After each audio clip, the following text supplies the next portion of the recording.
Amém, irmãos? Boa noite a todos, a paz do Senhor. Vamos dar início ao nosso culto, ao nosso louvor. Nós nos reunimos aqui mais essa noite para adorar e engrandecer o nome do nosso Deus, amém? Amém? Vamos colocar de pé.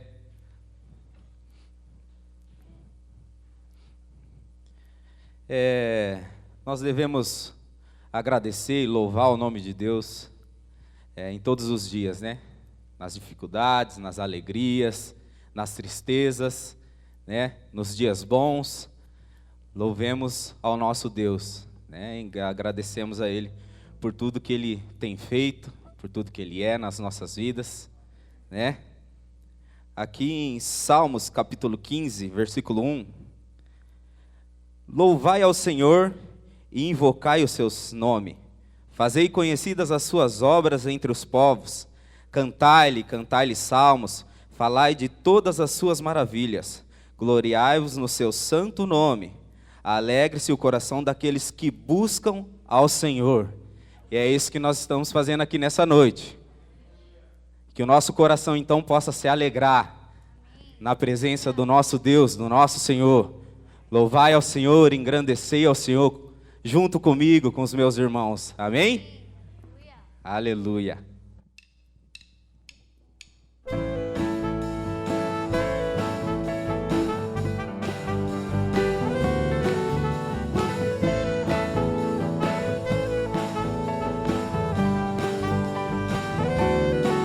Em todo tempo eu louvarei ao Senhor, sempre estará nos meus lábios o teu louvor. Em todo tempo eu louvarei ao Senhor, sempre estará nos meus lábios o seu louvor.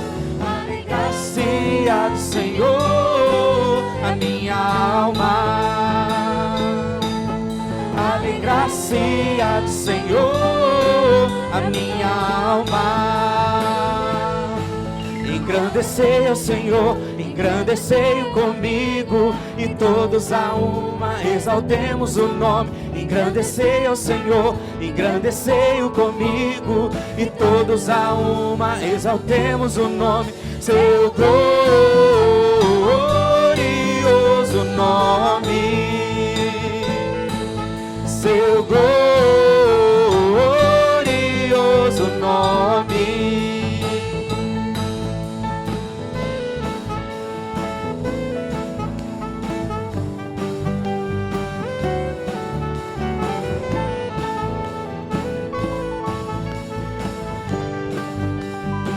Em todo tempo eu louvarei ao Senhor, sempre estará nos meus lábios o teu louvor. Em todo tempo eu louvarei ao Senhor, sempre estará nos meus lábios o teu louvor. Alegrar-se do Senhor a minha alma, alegrar-se do Senhor a minha alma.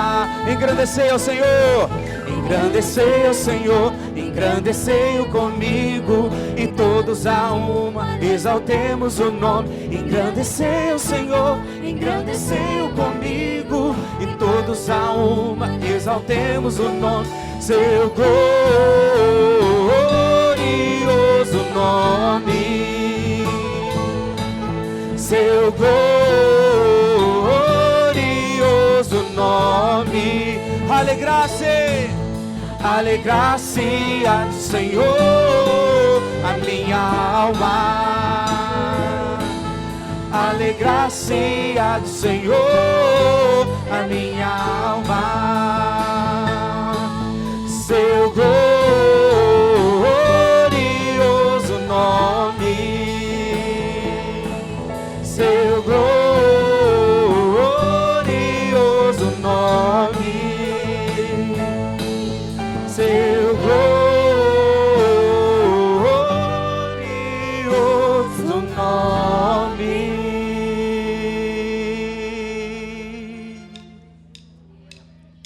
Grandes são as suas obras, Senhor Todo-Poderoso. Justos e verdadeiros são os seus caminhos. Grandes são as suas obras, Senhor Todo-Poderoso. Justos e verdadeiros são os seus caminhos. Ó Rei das nações, quem não temerá, quem não glorificará o teu nome? Ó Rei das nações, quem não te louvará, pois só teu nome é santo. Ó Rei das nações, quem não temerá, quem não glorificará o teu nome? Ó Rei das nações, quem não te louvará, pois só teu nome é santo. Todas as nações virão e adorarão diante de ti, pois os seus atos de justiça se fizeram manifestos.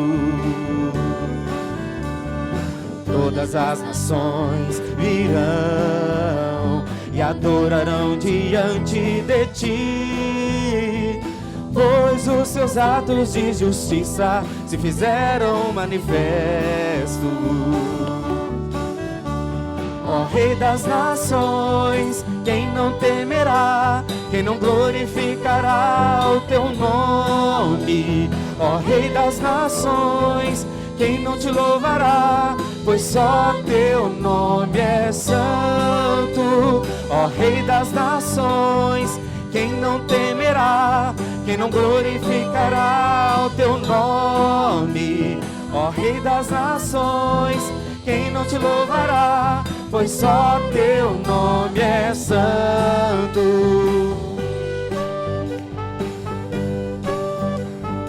Adore ao Rei das nações. Louvado seja o seu nome, Senhor. Louvado seja o seu nome, Deus. Ó Rei das nações, quem não temerá, quem não glorificará o teu nome? Ó Rei das nações, quem não te louvará, pois só teu nome é santo. Ó Rei das nações, quem não temerá, quem não glorificará o teu nome? Ó Rei das nações, quem não te louvará, pois só teu nome é santo. Aleluia! Esse nome é santo, esse nome é poderoso, esse nome é grandioso. Aleluia!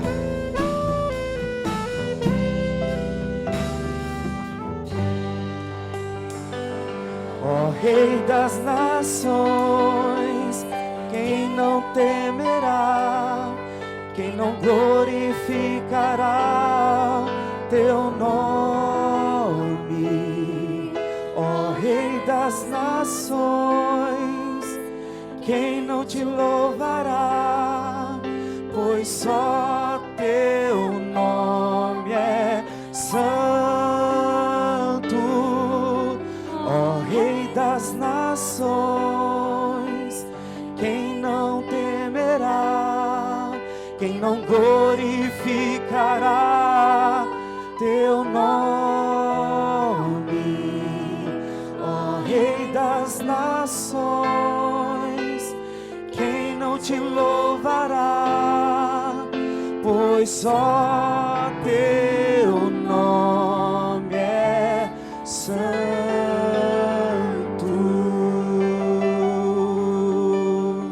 Aleluia! Aplauda o Rei das nações. Louvado seja o seu nome, Senhor.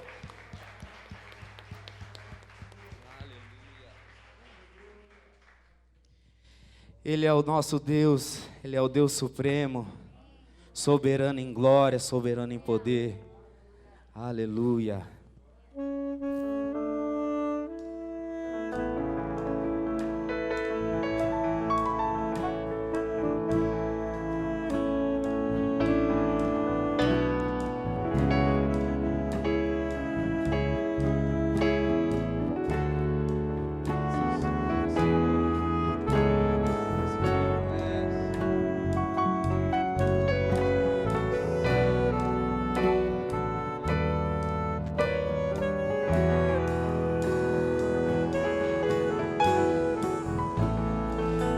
Deus supremo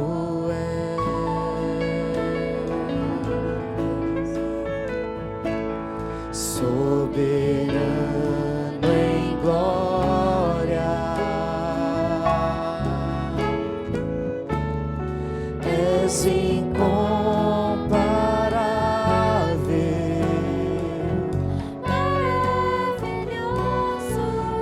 tua formosura,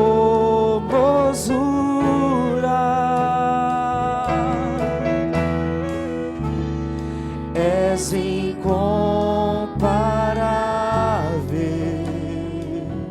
maravilhoso em tua majestade.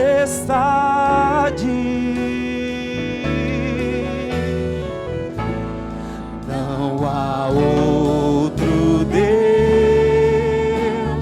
como Jeová, não há outro Deus além do Senhor, não há no céu, não há na terra, não há no mar, Deus como o Senhor, não há no céu, não há na terra, não há no mar, Deus como o Senhor,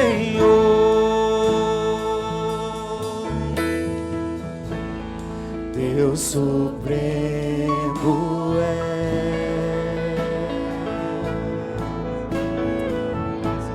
soberano em glória. Aleluia, Senhor. És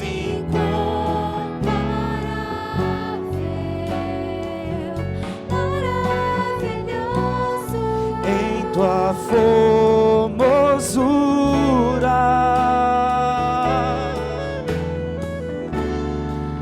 és incomparável,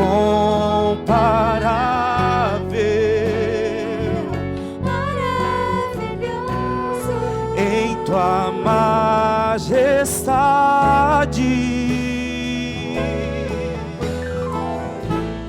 Não há outro Deus como Jeová, não há outro Deus além do Senhor, não há no céu, não há na terra, não há no mar, Deus como o Senhor, não há no céu, não há na terra, não há no mar, Deus como não há no céu, não há no céu,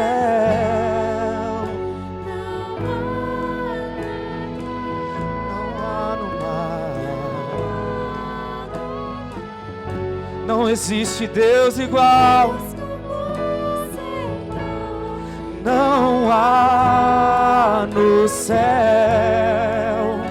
não há na terra, não há no mar, Deus como o Senhor, não há no céu, não há na terra, não há no mar. Deus como o Senhor,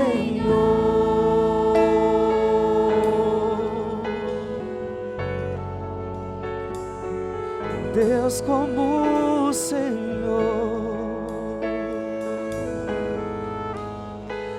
não há outro igual, não há, não há.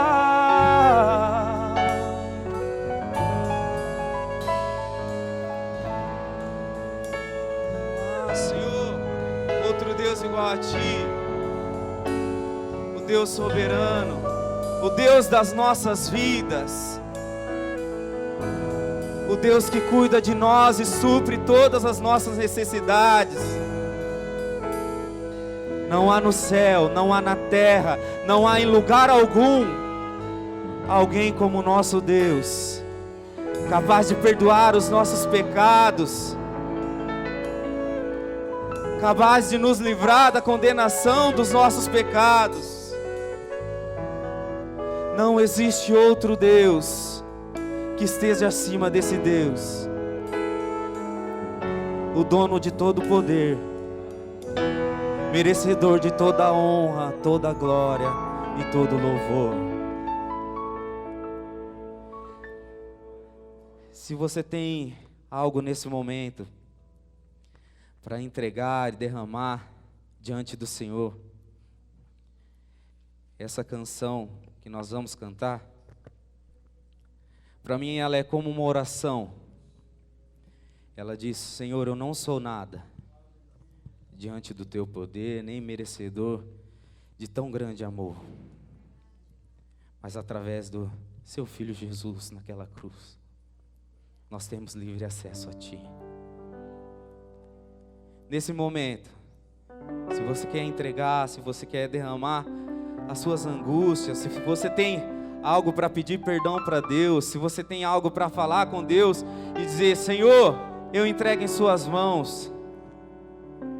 Eu sei, Deus, que eu não sou merecedor. Eu sei, Deus, que eu sou indigno, Pai. Mas por isso, Deus, eu clamo o Teu nome, Pai. Eu clamo o Teu nome, Deus. Perdoa, Deus, os nossos pecados. Perdoa os nossos defeitos. Nós queremos agradar a Ti, Senhor.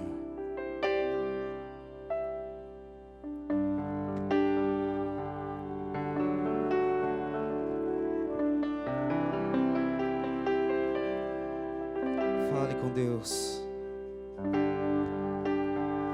Ore a Ele.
Através do Teu Filho tenho livre acesso a Ti, que me fez chegar aos Seus pés, me humilhar diante de Ti.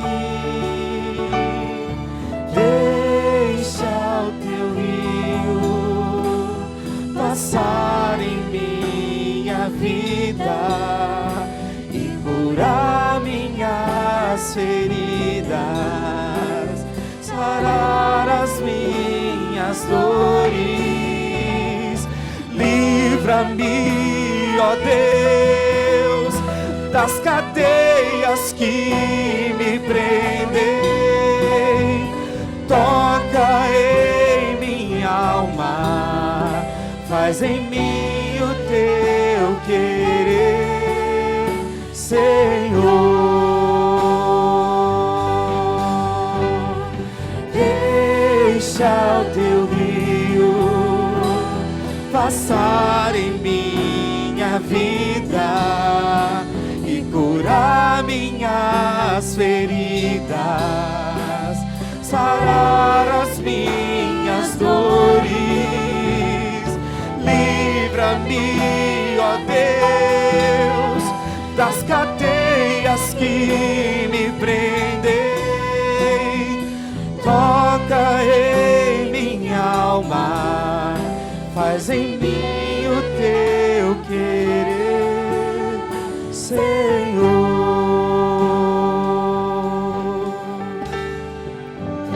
Aleluia. Fale com Ele. Derrame as suas angústias, derrame aquilo que você quer, que você necessita entregar na presença do Senhor. Você precisa dizer: Deus, eu necessito da tua ajuda, Pai. Eu sou fraco, Deus. Eu não sou nada diante do teu poder. Fale com Ele. Nós temos livre acesso.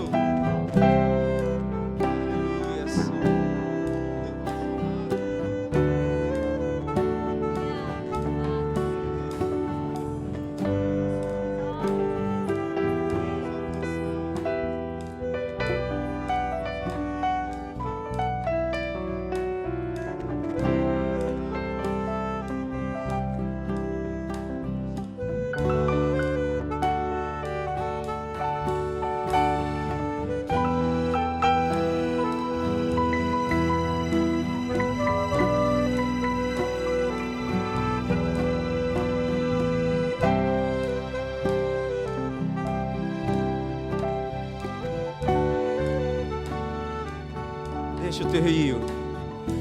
Deixa o teu rio passar em minha vida e curar minhas feridas, sarar as minhas dores.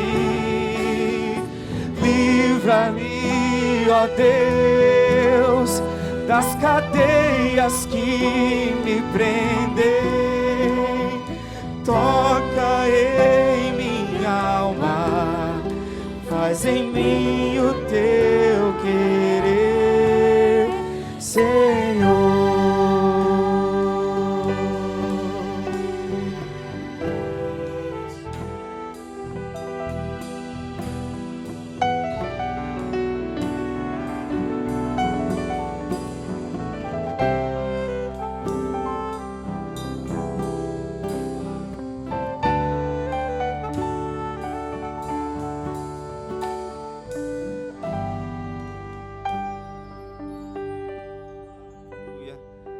Obrigado, Deus, por se fazer presente, Deus, em nosso meio. Obrigado, Deus, porque os nossos corações podem se encher da Tua presença, da Tua alegria. E é um privilégio, Deus. Eu posso me tornar repetitivo, mas é um privilégio, Deus, poder Te adorar, poder engrandecer o Seu nome. Eu sei que eu não sou nada diante da Tua presença, Senhor. Mas Deus, receba, Deus, nosso louvor, a nossa adoração, as nossas orações. E tudo aquilo, Deus, que for feito aqui, tudo aquilo que já foi feito, Deus, tudo aquilo que será feito aqui, Deus. Não só nessa noite, mas em todos os dias, Deus. É para a honra e glória do Teu nome, Pai. Que o Senhor possa receber como um aroma suave a Ti, Deus. Amém. Amém. Amém, irmãos. Deus abençoe. Glória a Jesus, né, irmãos? Por mais esta noite, por estarmos reunidos na Sua presença, por Ele nos dar esta oportunidade de podermos comungar com Ele. Amém? Você pode continuar ofertando e dizimando através da conta na igreja, você já sabe qual é.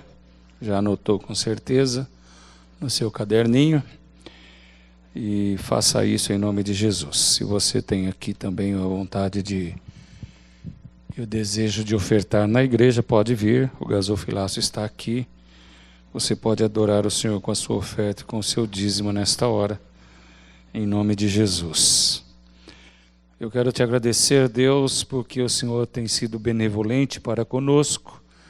O Senhor tem sido fiel Fiel é o teu nome, o Senhor jamais fugirá dessa verdade, e na tua fidelidade tu tens nos amparado, graças a Deus. Louvado seja o teu nome. E que nós possamos continuar atentos à tua voz, atentos à tua vontade, atento ao teu querer para conosco como igreja, participando com este bairro nas suas aflições, participando com este bairro nas suas necessidades espirituais, nas suas necessidades físicas, que possamos mostrar realmente o que é ser um verdadeiro discípulo de Cristo. Que a pandemia não nos impeça de trabalhar, Deus. Que a pandemia não nos recluse demasiadamente em casa. E nós não nos dispomos no coração de te servir na seara. Que o teu Espírito Santo abençoe a igreja. Em o nome poderoso de Jesus Cristo, o Senhor. Amém. Glória a Deus. Nós temos a nossa reunião de oração presencial na terça, será postada na quarta-feira, na terça-feira aqui às 8 da noite. Depois nós temos o estudo bíblico, sexta-feira às 20 nós começamos a fazer um estudo sobre as parábolas de Jesus, e nessa sexta-feira nós vamos estudar sobre a parábola do filho pródigo, que está associada à parábola da ovelha perdida e também da dracma perdida, né? Estão todas dentro de um mesmo contexto. Então, se vocês quiserem ler, lá em Lucas, capítulo 15, né, vocês leiam durante a semana, para estarem atentos àquilo que o Espírito Santo vai falar com a igreja na próxima sexta-feira. O culto será postado às 20 na sexta-feira. E no sábado nós voltamos para o nosso culto de louvor e de adoração. Amém, irmãos? Glória a Deus. Aleluia. Vamos abrir a palavra do Senhor. Romanos, capítulo 1. Nós vamos ler o versículo 16. É um texto já muito conhecido nosso, ministrado já várias vezes, mas é o que o Senhor nos colocou no coração para esta noite. Romanos 1,16. Porque não me envergonho do Evangelho de Cristo, pois é o poder de Deus para a salvação de todo aquele que crê, primeiro do judeu e também do grego. Amém? Porque não me envergonho do Evangelho de Cristo, pois é o poder de Deus para a salvação de todo aquele que crê, primeiro do judeu e também do grego. Que a tua palavra possa cair em terra fértil, Deus, e possa produzir a 30, 60 e a 100 por um. E o teu nome seja glorificado e engrandecido. No nome de Jesus. Amém, Senhor. Amém. Ainda ontem eu assisti um vídeo de um grande teólogo e estudioso da Bíblia, ele chama-se Sproul, R.C. Sproul. E ele é muito famoso no mundo evangélico. E ele estava dizendo uma coisa interessante a respeito do Evangelho. A pergunta dele é: o que é o Evangelho? E ele disse o seguinte, prestem atenção. Eu estou acostumado a dar aulas nos seminários e dar palestras em vários lugares sobre o que é o Evangelho. E eu vejo muitas coisas acontecendo. Eu vejo alguém dizendo que o Evangelho é a salvação dos meus pecados, é a libertação dos meus pecados.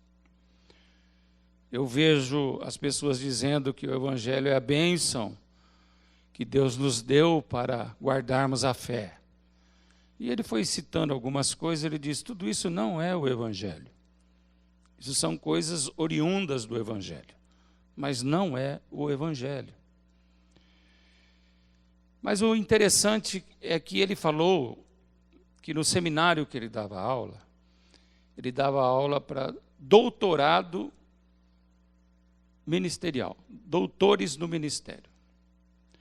E para dar aula para que a pessoa se forme em doutorado no ministério, ele precisa ter concluído o curso de bacharelado, que é 4, 5 anos, e depois ter uma caminhada de 5 anos como pastor.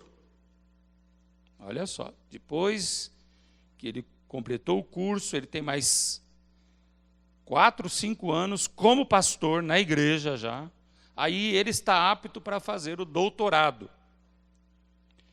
E numa dessas salas ele recebeu pastores conservadores, pastores de várias denominações. E ele disse assim: eu quero começar esta primeira aula nossa com aquilo que é bem básico. Bem básico. Eu quero falar com vocês do ABC do Evangelho. Ele diz: eu vou pegar um giz, vou para a lousa e vou anotar as suas respostas. Porque eu quero que vocês me digam o que é o Evangelho. Você imagina isso? Uma classe para formar doutores no ministério, pastores formados já há 5 anos, em atividade nas suas igrejas, vai fazer o doutorado e a pessoa pergunta para ele: o que é o Evangelho? Mas o que ele diz a seguir é estarrecedor. Ele falou assim: de cada 10 respostas, nenhuma, olha bem, irmão, nenhuma foi adequada ao que de fato é o Evangelho. Mas como? Eu fiquei olhando, ouvindo aquele homem, eu falei: mas como? Como é que pode, depois de um seminário de bacharelado de 4 anos, e depois mais 5 anos como pastor, dar uma resposta inadequada ao que é o Evangelho? Então ele começa a descrever o que é o Evangelho, de fato. Eu gostaria de fazer como Sproul, esse teólogo estudioso da palavra, e lançar essa pergunta para você aqui nesta noite. Se você tivesse que subir aqui agora, nesse púlpito, tomar o meu lugar e explicar para a igreja o que é o Evangelho, o que é que você teria a dizer? Qual é o conhecimento que você tem? Qual é a definição que cada um de vocês tem a respeito do Evangelho? O que é o Evangelho? Você teria uma resposta adequada? Pense primeiro, quantos anos você tem de crente? Quantos anos você tem de cristão? Quantos anos você exerce ministério dentro da igreja? A sua resposta seria adequada a essa pergunta? O que é para você o Evangelho? Falando assim, a gente fica em dúvidas, não é verdade? Será que eu sei de fato o que eu confesso? Ele disse para a classe aqui: todos vocês foram alcançados pelo Evangelho? Ele falou, todos levantaram a mão. Fomos alcançados pelo Evangelho. Mas nenhum deles tinha uma resposta adequada para o que era o Evangelho. Imagine os crentes comuns. Imagine os crentes do dia a dia, que não tem tanto contato com a palavra de Deus, que não tem tanto contato com a oração mais. Imaginem nós, diante de Sproul, para dizer o que é o Evangelho. E o meu coração tremeu porque eu comecei a querer definir na minha mente, enquanto eu ouvia aquele homem, o que eu falaria naquela classe. Quais seriam as minhas palavras naquela classe? Depois que ele falou o que era o Evangelho, meu coração se aquietou um pouco, porque na sua definição havia algumas coisas que se aproximavam, que a minha definição se aproximava bastante com aquilo que ele estava falando. Mas algumas coisas me passou de largo. Eu vou dizer para vocês, eu tenho 29 anos de ministério pastoral. Não é pouca coisa, não é verdade? 29 anos de ministério pastoral. Fez esse ano agora. O ano que vem eu vou para 30 anos de ministério pastoral. E eu fiquei em dúvidas se eu tinha uma resposta adequada ao que é o Evangelho. Mesmo professando esse Evangelho, mesmo em contato com esse Evangelho. Então eu gostaria de trabalhar com a igreja esse aspecto do Evangelho. Mesmo sem entendê-lo na sua plenitude. Mesmo sem entendê-lo na sua essência, no seu âmago. Eu preciso trabalhar isso com a igreja. Nós precisamos saber, de fato, o que estamos fazendo aqui. Nós precisamos saber, de fato, o que consiste esse nosso culto ao Senhor. Nós precisamos saber. Por falha minha, muitos dos irmãos aqui ainda não foram discipulados. E eles teriam enorme dificuldade de dizer para mim o que era o Evangelho. E alguns que já foram e são velhos de crente teriam também essa dificuldade de explanar com entendimento, com lucidez, o que é o Evangelho.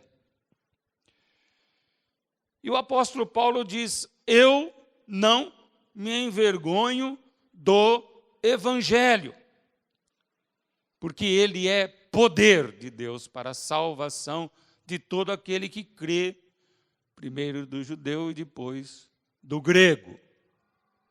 Ele diz que o Evangelho de Deus é poder de Deus. O Evangelho é poder de Deus. Mas para que alguém não se envergonhe do Evangelho, ele precisa saber o que é o Evangelho. Nós vivemos um tempo hoje de cristianismo tão superficial que as nossas vergonhas em relação ao Evangelho, ao ser crente, elas condizem com o baixo conceito que nós temos dele, com o pouco conceito que nós temos dele. Quanto menos conceito temos dele, mais a probabilidade de nos envergonharmos dele, de o negarmos ou de o trairmos. Quanto mais eu conheço o Evangelho, a possibilidade maior de que eu seja um crente mais forte, mais fiel e mais temente a Deus.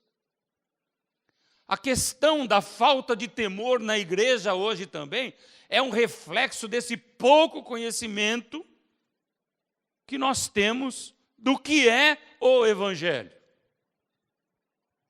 Você pode perceber que hoje o temor ao Senhor, ele praticamente faliu dentro das igrejas.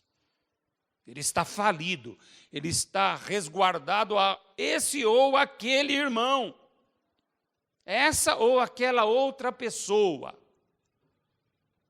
Mas o temor, que é o princípio da sabedoria, ele como que secou dentro dos corações.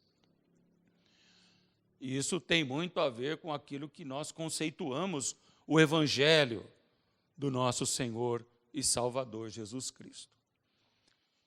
Eu gostaria de citar João 3,16, porque João 3,16, ao meu ver, é a síntese do que é o Evangelho. Você pode dizer, o Evangelho são boas novas de Deus, boas notícias do Senhor. João 3,16, que notícia boa é essa? Que Deus amou o mundo de tal maneira que deu o seu Filho unigênito, para que todo aquele que nele crer não pereça, mas tenha vida eterna. Então, a primeira coisa que nós precisamos saber sobre o Evangelho é que Jesus é o centro dele. Não há Evangelho sem Cristo. Só Jesus formaliza e representa o que são as boas novas de Deus. Jesus é o Evangelho. É a boa nova. Deus enviou Jesus, o seu Filho. E o Evangelho fala que esse Jesus, nascido de mulher, foi posto para a salvação daquele que crê. Jesus, o Filho de Deus, foi posto para a salvação daquele que crê. E esse Jesus que foi posto para a salvação de todo aquele que crê, diz Spru, viveu entre nós sem pecado algum. Aleluia!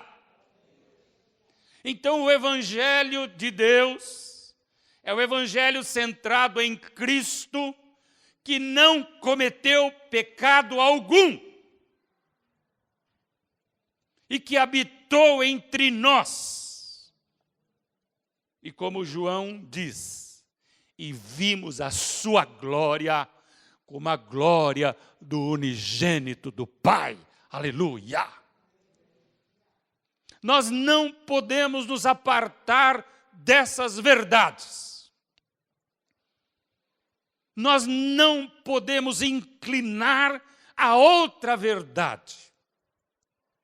E esse Jesus que veio em carne para trazer boas novas do Senhor, ele estabeleceu um reino que é reino eterno e que jamais passará.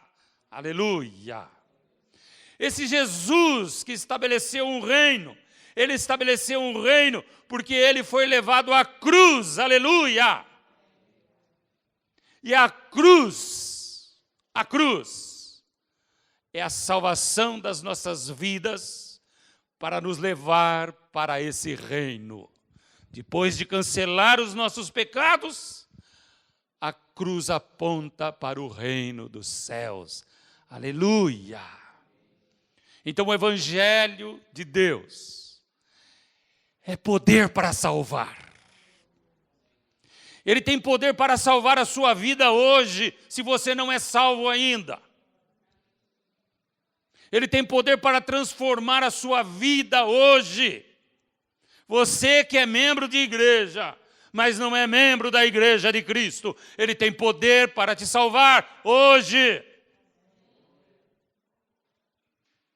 O Evangelho do Senhor Jesus Cristo, o Evangelho do Senhor Jesus Cristo, que é santo e incomparável, que liberta e que salva, é o Evangelho que transforma as pessoas em novas criaturas,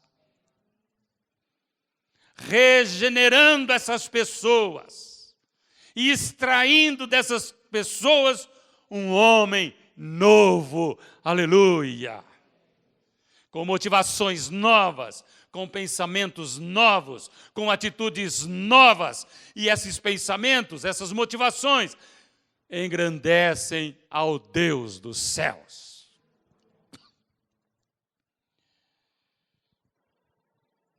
Você se envergonha do Evangelho?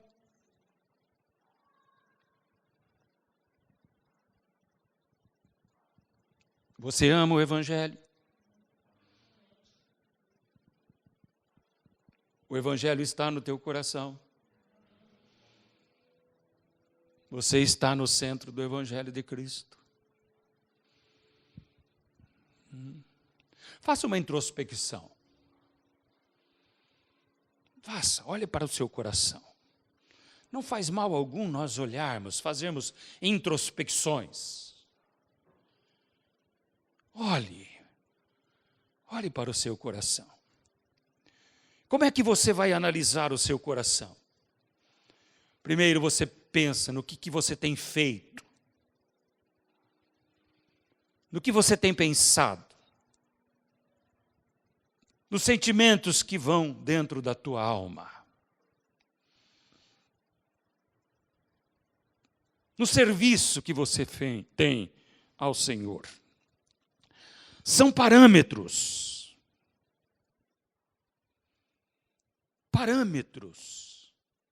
que podem indicar que o Evangelho está em mim.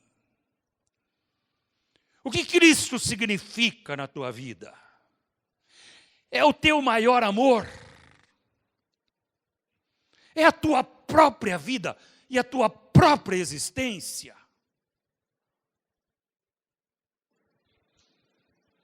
Eu ainda estou, na minha mente, com a voz da Memê, a filha do irmão Alex. Nós estávamos conversando aqui, depois de uma reunião de oração, alguns de vocês já sabem, sobre o que as crianças falam e dizem. Citamos a Isabela. E a Memê falou para o pai dela, o Alex falou, filha, eu te amo muito. E ela falou assim, eu também te amo muito, papai. Mas eu amo mais a Deus. Não fica triste não, viu, papai? Mas eu amo mais a Deus. Uma maneira de nós percebermos se o Evangelho de fato está em nós, é quando ele é maior do que todos os amores que nós temos. A ponto de sobrepujar o amor que eu tenho pela minha esposa, pelo meu marido, pelos meus filhos, pelos meus pais. É um amor incondicional. O Evangelho produz esse sentimento dentro de nós. Ainda, diz Paulo aos Gálatas, que desça um anjo do céu e pregue um outro evangelho que não seja aquele que vos tenho pregado, seja excomungado, seja anátema. Porque nós não podemos mudar o que Cristo estabeleceu no Filho. E o que o Filho fez na cruz por nós. Sangue derramado. Amor não dimensionado. Amor de morte. Nós não podemos mudar isso. Corações alquebrados diante do Evangelho de Cristo são corações que adoram a Deus e que expressam diante dele um coração grato. e fervoroso.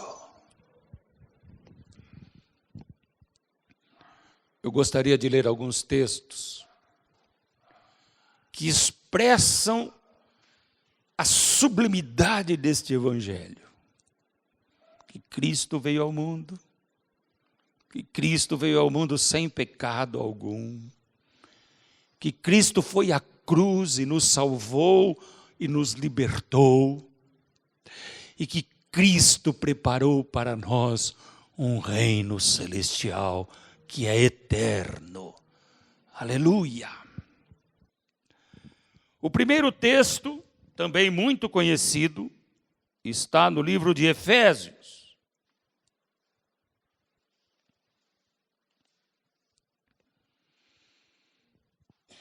Capítulo 2. Você já ouviu esse texto várias vezes. Mas eu gostaria que você ouvisse a leitura e acompanhasse aí na sua Bíblia com um outro viés. A representatividade de João 3,16 está aqui. A verdade de João 3,16. E vos vivificou, aleluia. Estando vós mortos em ofensas e pecados, em que noutro tempo andaste segundo o curso deste mundo, segundo o príncipe das potestades do ar, do espírito que agora opera nos filhos da desobediência.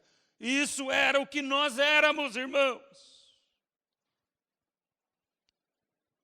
Quem pode dar jeito num perfil como este aqui? Num caráter como esse aqui? Quem é que pode mudar alguém que está habituado a andar segundo o curso do mundo, segundo o príncipe das potestades do ar, que é o próprio Satanás, do espírito que agora nos filhos da desobediência? Mas ele continua dizendo, o apóstolo Paulo, à igreja em Éfeso, entre os quais todos nós também antes andávamos nos desejos da nossa carne, fazendo a vontade da carne e dos pensamentos, e éramos por natureza filhos da ira, como os outros também. Sem o evangelho, todos os homens são filhos da ira, filhos da condenação. Quem poderá mudar esse quadro em nós? Mas o texto começa dizendo, e vos vivificou.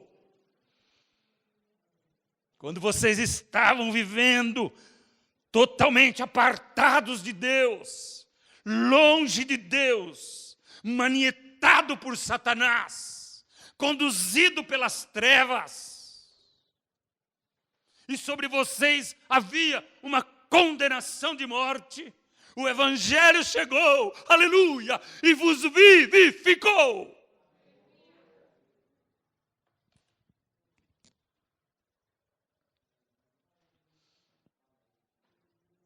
Mas Deus, versículo 4, que é riquíssimo em misericórdia. Quantas vezes você já passou por esse versículo, irmãos? E quantas vezes nesses 29 anos de ministério eu leio, eu reli e li esse versículo. Mas Deus, que é riquíssimo em misericórdia, pelo seu muito amor com que nos amou, estando nós mortos em nossas ofensas, vos vivificou juntamente com Cristo, pela graça sois salvos. Diga glória a Deus, igreja. Diga aleluias ao Senhor. Isto é evangelho. O evangelho vivificador de vidas.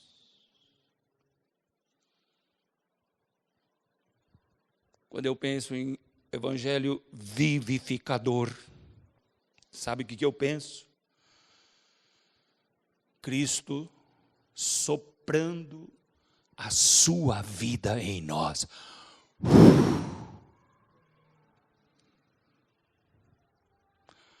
Uash!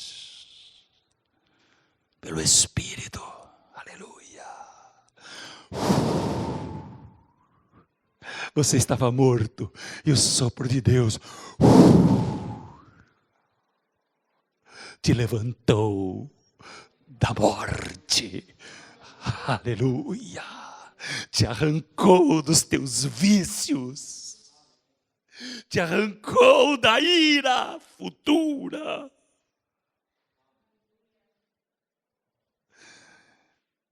Pela graça sois salvos. Isso é evangelho. O que nós poderíamos fazer para ser salvos nesse estado aqui que Paulo apresenta à igreja de Efésio? Você acha que se nós pulássemos aquele livro que eu já falei para vocês, Como Ser Cristão Sem Ser Religioso, quando ele fala do evangelho, ele diz assim, será que se nós pudéssemos pular o mais alto que pudéssemos, nós poderíamos tocar em Deus? Será que dentro do coração do homem que tem esse perfil aqui de morte, haveria alguma coisa que pudesse agradá-lo?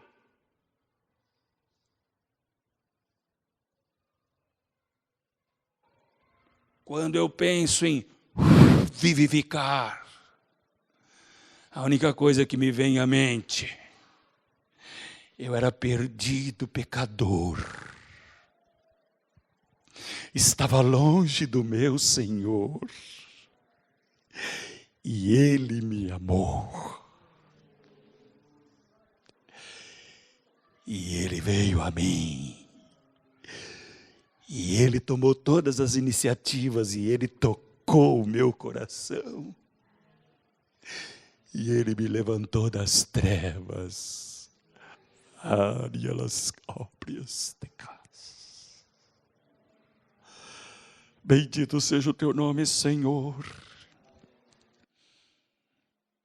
Mas depois que Ele vivificou, o texto continua dizendo, e nos ressuscitou juntamente com Ele, e nos fez assentar nos lugares celestiais em Cristo Jesus, o Senhor. Aleluia! Nós estamos na mesa do Pai.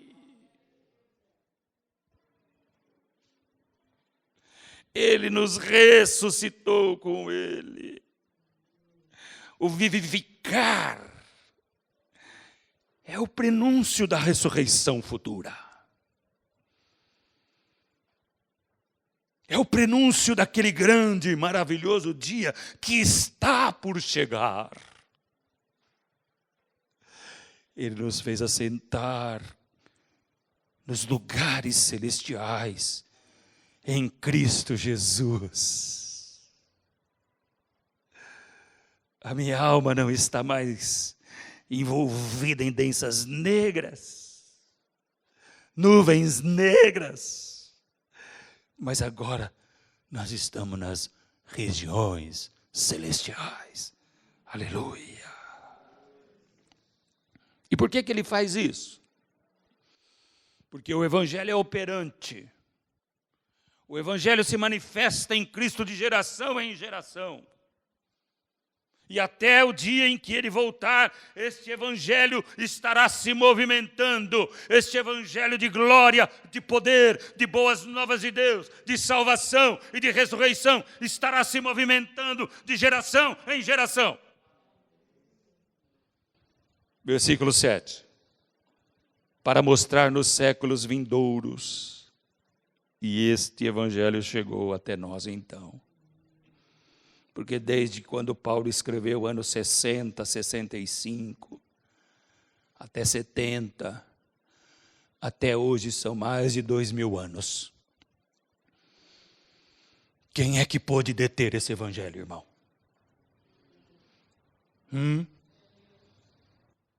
O diabo, com todo o seu poder, pôde detê-lo de chegar até você? Depois de séculos e séculos, para mostrar nos séculos vindouros. Os séculos vindouros são hoje, aleluia. E os séculos vindouros virão com os nossos filhos e com os nossos netos e com os nossos bisnetos.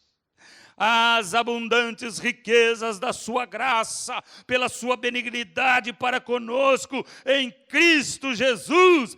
Aleluia! Porque pela graça sois salvos por meio da fé, e isso não vem de vós, é dom de Deus, não vem das obras para que ninguém se glorie, porque somos feitura sua, criados em Cristo Jesus, para as boas obras, as quais Deus preparou para que andássemos nelas. Aleluia! Somos agora criados em Cristo Jesus, e criados em Cristo Jesus, o Evangelho ministra, agora sois filhos de Deus. Filhos de Deus. Eu sou filho de Deus. Aleluia! Este Evangelho me tira do estado de criatura e me faz filho. Aleluia, Senhor. Glórias ao teu nome. Porque Deus amou o mundo de tal maneira, diga comigo, que deu o seu Filho unigênito, para que todo aquele que nele crê não pereça, mas tenha a vida eterna. Amém. Aleluia. Gostaria que você fosse mais à frente um pouco. Em Tessalonicenses. 1 Tessalonicenses, no capítulo 4,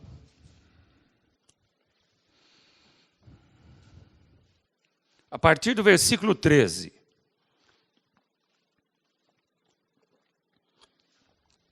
Vamos ver o que diz a palavra. Não quero, porém, irmãos, que sejais ignorantes acerca dos que já dormem, para que não vos entristeçais como os demais que não têm esperança. O Evangelho botou em nós uma viva esperança. Porque se cremos que Jesus morreu e ressuscitou, olha o Evangelho aí, Jesus morreu e Jesus morreu e Jesus ressuscitou. Olha o Evangelho aí. Assim também aos que em Jesus dormem, Deus os tornará a trazer com Ele. Dizemos-vos, pois, isto pela palavra do Senhor, que nós, os que ficarmos vivos para a vinda do Senhor, não precederemos os que dormem, porque o mesmo Senhor descerá do céu com alarido, aleluia, e com voz de arcanjo, e com a trombeta de Deus, e os que morreram em Cristo ressuscitarão primeiro, aleluia, e depois nós, os que ficarmos vivos, seremos arrebatados juntamente com Ele nas nuvens, a encontrar o Senhor nos ares, e assim estaremos sempre com o Senhor. Isto é Evangelho, irmão. Isto é Evangelho.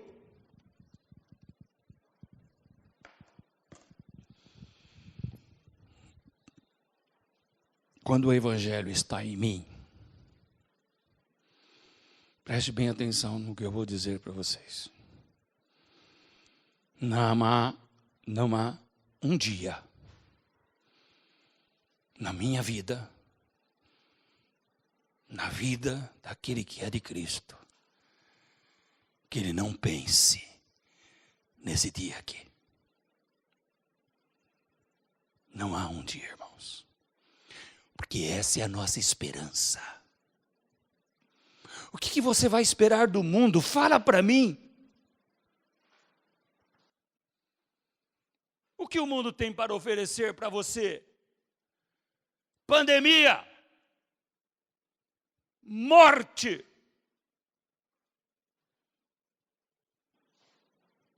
Nem os ricos podem se divertir agora. Não podem nem gastar o dinheiro que têm. Tem que ficar em casa. O que o mundo oferece para nós? Qual a esperança que um homem pode ter com os reinos desta terra? Com os homens que presidem sobre esta terra? Mas há um evangelho que nos diz, o evangelho cheio de graça e de esperança, que a trombeta soará, aleluia, e os que morreram em Cristo com o evangelho nos seus corações, ressuscitarão primeiro, e os que estiverem vivos serão arrebatados a encontrar com o Senhor nos ares.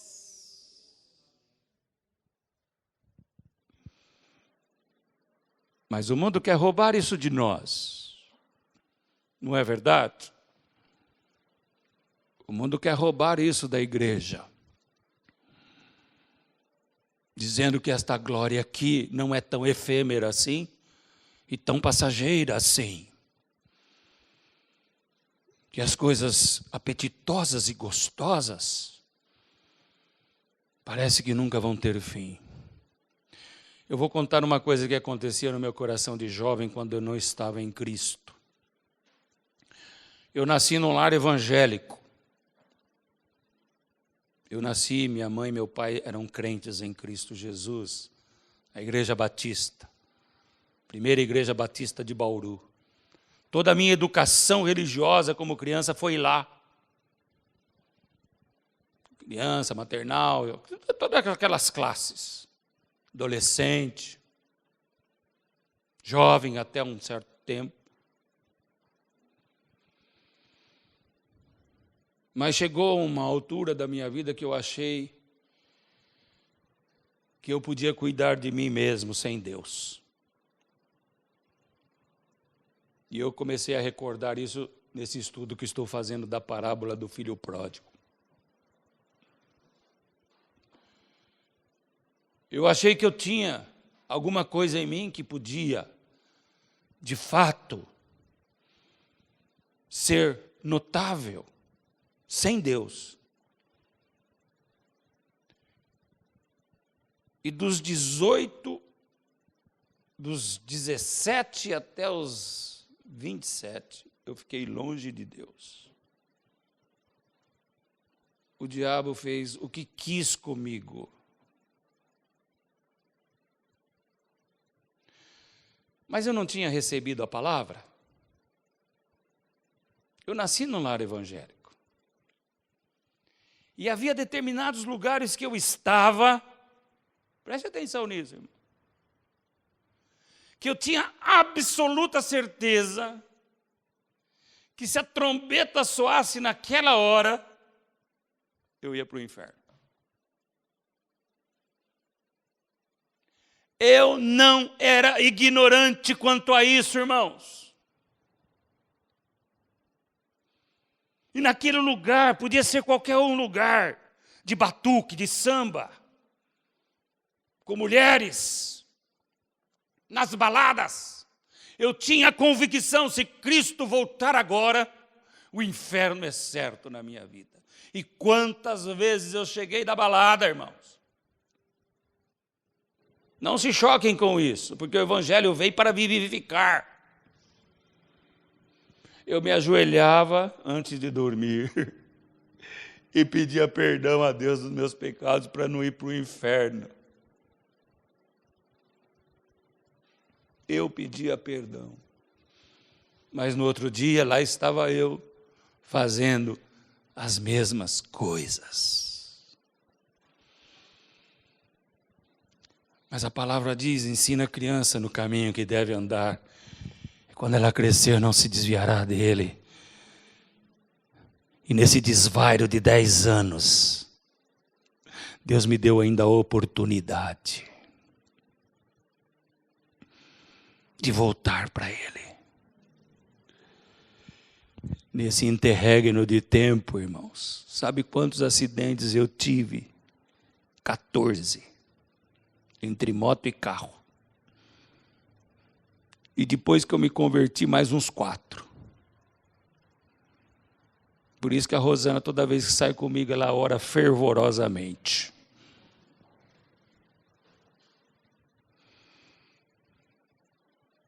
porque Deus tinha alguma coisa na minha vida.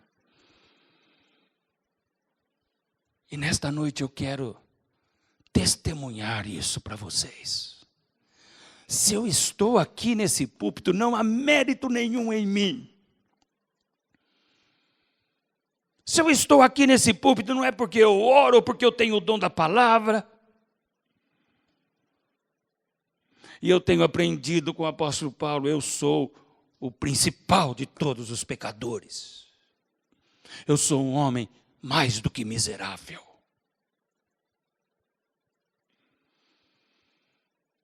E eu sei que a única coisa que me faz estar nesse púlpito aqui é a graça que há no Evangelho de Cristo Jesus. Pode me balançar, irmãos, chacoalhar, virar de cabeça para baixo. Se sair alguma coisa boa, a única coisa boa que vai sair do meu coração, sabe o que é? Jesus. Só Jesus. Mas aqui está algo que jamais deixou o meu coração. E para onde Ele me levará, jamais chegará vírus nenhum, nem bactéria nenhuma, nem enfermidade nenhuma, nem tribulação, não haverá choro e nem pranto, mas haverá sobre nós a estonteante, gloriosa presença de Cristo Jesus. Então, quando você se envolve com essas verdades do Evangelho, quem é que pode, entendendo todos esses aspectos, se envergonhar do Evangelho?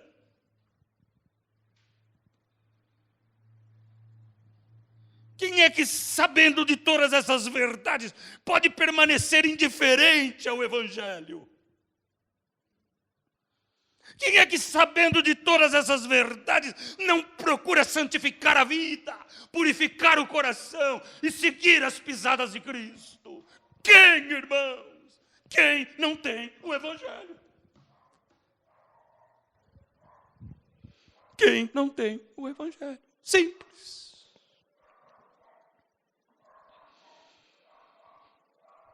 Não é por acaso que em 2 Coríntios, se você quiser abrir aí,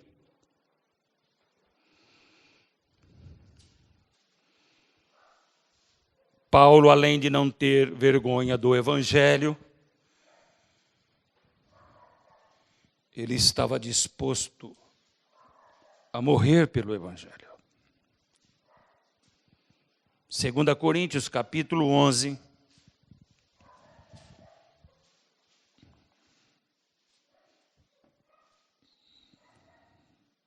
a partir do versículo 23.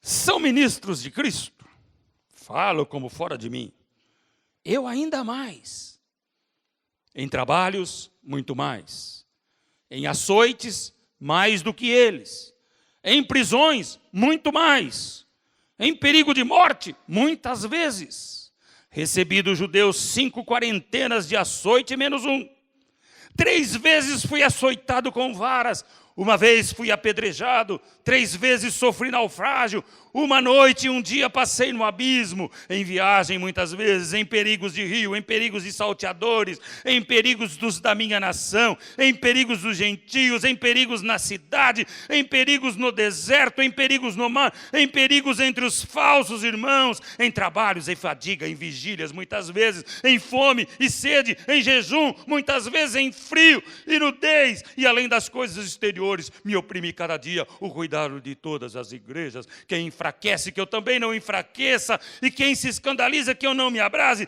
Se convém gloriar-me, gloriar-me-ei no que diz respeito à minha fraqueza. Aleluia.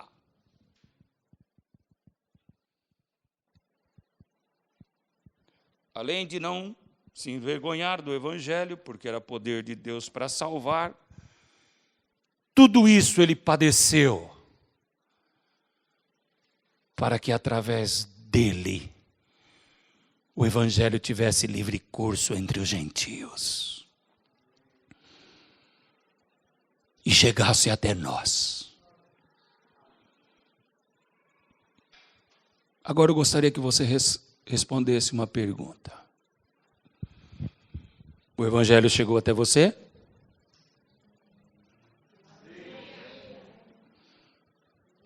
E o que você fez com ele? Guardou para você? Ou você está espalhando?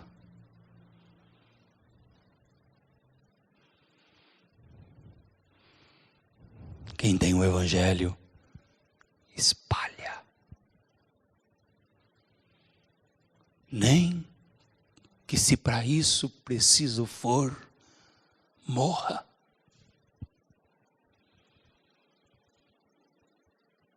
Espalha.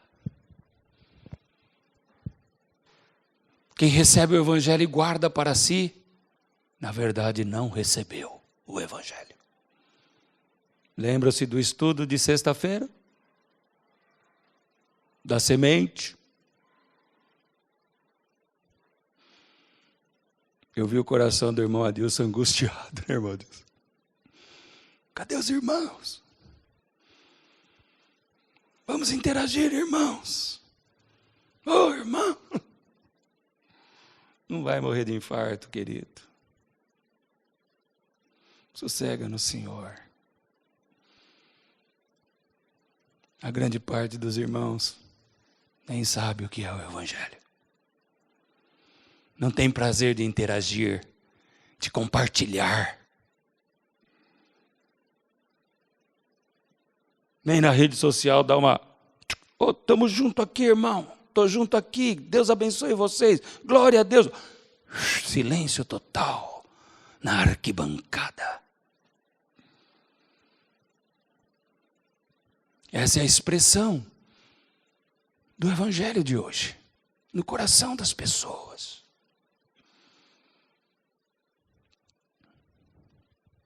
Para encerrar, eu gostaria de fazer a última leitura.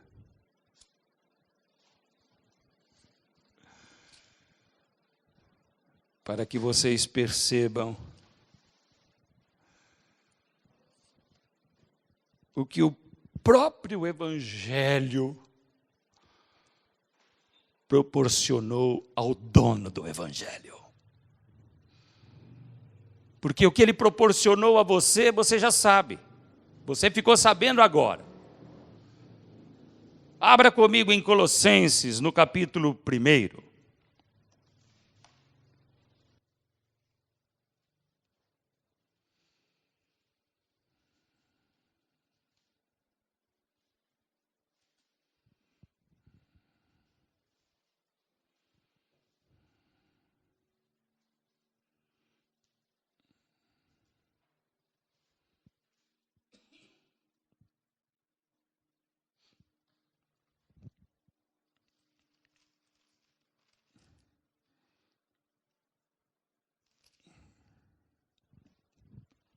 Acharam aí?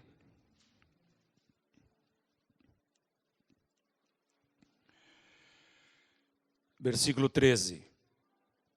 Ele nos tirou das potestades das trevas e nos transportou para o reino do Filho do seu amor, em quem temos a redenção pelo seu sangue, a saber, a remissão dos pecados, o qual é a imagem do Deus invisível e primogênito de toda a criação, porque nele foram criadas todas as coisas que há nos céus e na terra, visíveis e invisíveis, sejam tronos, dominações, principados, potestades, tudo foi criado por ele e para ele.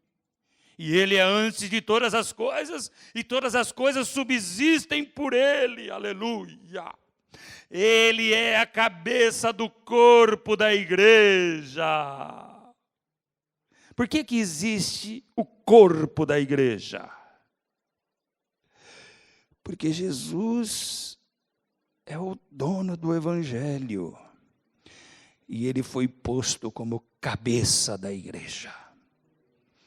É ele quem é o comandante da igreja. É o princípio, o primogênito dentre os mortos, para que em tudo tenha a preeminência, porque foi do agrado do Pai que toda a plenitude nele habitasse, aleluia, e que havendo por ele feito a paz pelo sangue da sua cruz, por meio dele reconciliasse consigo mesmo todas as coisas, as que estão nos céus, como estão na terra. A vós também, que noutro tempo eram estranhos e inimigos no entendimento pelas vossas obras, mas agora contudo vos reconciliou no corpo da sua carne, pela morte, para perante ele vos apresentar santos, irrepreensíveis e inculpáveis. Versículo 9 do capítulo 2. Nele habita corporalmente toda a plenitude da divindade. Versículo 14 do capítulo 2, havendo riscado a cédula que era contra nós, nas suas ordenanças, a qual de alguma maneira nos era contrária, e atirou do meio de nós, cravando-a na cruz, despojou os principados e potestades, e os expôs publicamente, e deles triunfou em si mesmo, aleluia, Cristo vencedor.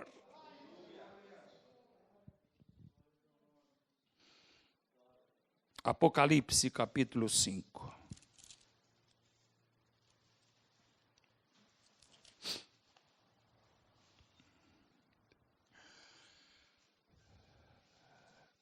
Versículo 2: E vi um anjo forte bradando com grande voz: quem é digno de abrir o livro e desatar os seus selos? E ninguém no céu, na terra, nem debaixo da terra podia abrir o livro, nem olhar para ele. E eu chorava muito, porque ninguém fora achado digno de abrir o livro, nem de o ler, nem de olhar para ele. E disse-me um dos anciãos: não chores, aleluia. Eis que o leão da tribo de Judá, a raiz de Davi, que venceu para abrir o livro e desatar os seus 7 selos. E olhei, e eis que estava no meio do trono e dos 4 animais viventes, e entre os anciãos, um cordeiro, como havendo sido morto, e tinha 7 pontas e 7 olhos, que são os 7 Espíritos de Deus enviados a toda a terra. E veio e tomou o livro da destra do que estava sentado no trono, e havendo tomado o livro, os 4 animais e os 24 anciãos prostraram-se diante do Cordeiro, tendo todos eles harpas e salvas de ouro cheias de incenso, que são as orações do santo, e cantavam um novo cântico, dizendo: digno és de tomar o livro e de abrir os seus selos, porque fostes morto, olha o evangelho aí, e com o teu sangue comprastes para Deus homens de toda a tribo, língua, povo e nação. Olha o evangelho aí, para o nosso Deus os fizestes reis e sacerdotes. Olha o evangelho aí, e eles reinarão sobre a terra, aleluia. E olhei e ouvi a voz de muitos anjos ao redor do trono, e dos animais e dos anciãos, e era o número deles milhões e milhares de milhares, que com grande voz diziam: digno é o Cordeiro que foi morto. Olha o evangelho aí, de receber o poder e riquezas e sabedoria e força e honra e glória e ações de graça. E ouvia toda criatura que está no céu e na terra e debaixo da terra, e que está no mar, e a todas as coisas que neles há, dizer ao que está assentado no trono e ao Cordeiro sejam dadas ações de graça e honra e glória e poder para todos sempre. E os 4 animais diziam amém, e os 24 anciãos prostraram-se e adoraram ao que vive para todos todo sempre.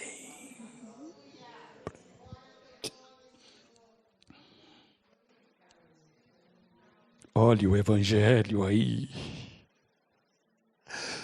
levando todos os homens que creram a cantar a Ele, prostrados, adorando, entoando um novo cântico ao Senhor. Sabe o que é o novo cântico ao Senhor? É aquele que é cantado com o sopro de Deus. Aqui não tem técnica.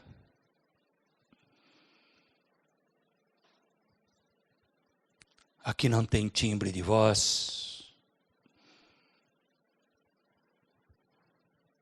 Aqui não tem perfeição nem instrumentos. O novo cântico é o ruach do Espírito em nós.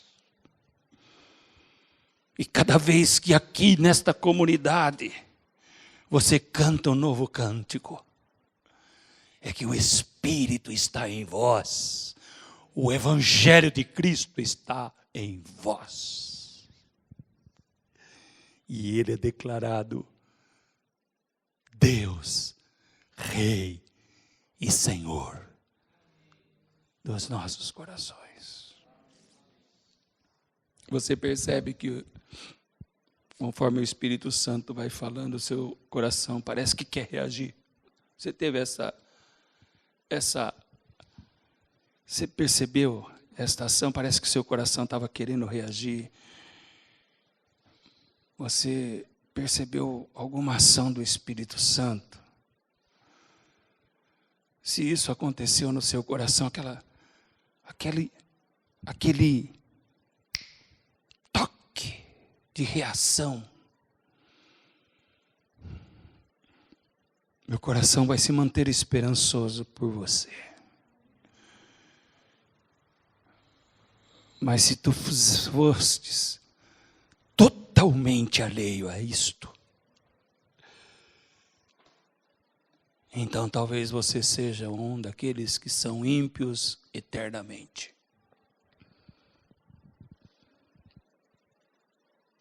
E não verão a glória do Senhor eternamente. Porque são momentos como esse que aqui nessa igreja ou em qualquer igreja que pregue o evangelho do bom preço, que os escolhidos são arrancados de Babilônia pelo poder do evangelho. Que Deus te abençoe. Em nome de Jesus. Vamos orar. Vamos ficar em pé.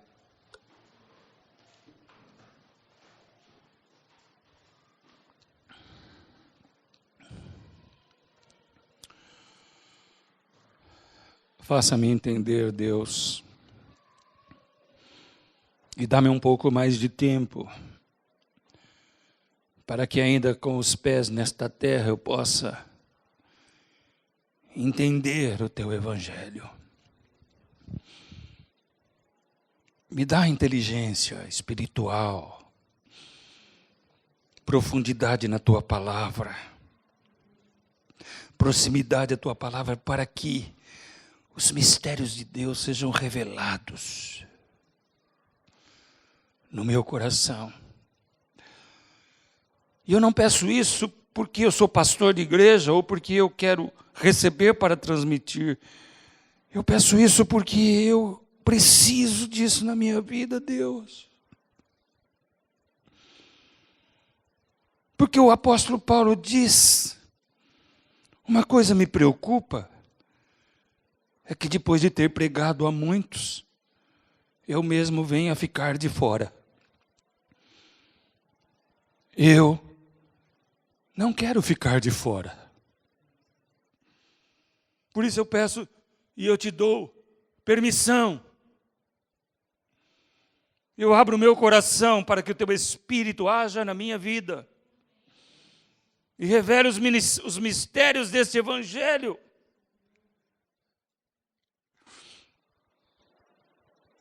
Para que eu, de fato, seja um homem fiel. E peço isso para a tua igreja, para os teus filhos, para os líderes desta igreja, para aqueles que foram colocados em ministérios pela tua mão de poder. Revela a nós o poder da tua cruz. Revela a nós o preço que há no sangue poderoso de Jesus. Revela a nós. Que a graça do nosso Senhor e Salvador Jesus Cristo, que o amor de Deus o Pai e a comunhão do Espírito Santo estejam com todos vós, agora e sempre. E a igreja diz amém. Glória a Deus. Vai na força do Senhor. Deus abençoe você na sua casa também. Em o nome de Jesus. Amém.